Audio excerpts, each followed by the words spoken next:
Hello guys, welcome back another video. Today in this video we will talk how to cancel your Aaptiv subscription. Okay, so Aaptiv fitness subscription. First of all, I want to tell you, like, if you have taken your subscription on iPhone, okay, so how you can cancel it. First of all, you need to open your iPhone settings. Now you need to select your Apple ID. Now you need to select subscription. Now you need to select your Aaptiv app, and then you can follow the prompts and you can cancel your subscription.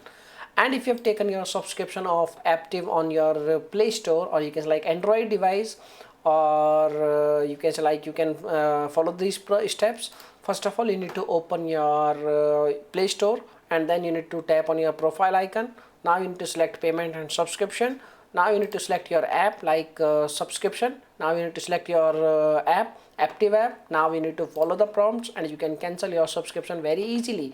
So by using these two ways, you can cancel your Aaptiv fitness app subscription. Now if you have any other questions, you can make a comment. I will reply you very soon, and thanks for watching this video. Bye bye, take care, see you soon in the next video.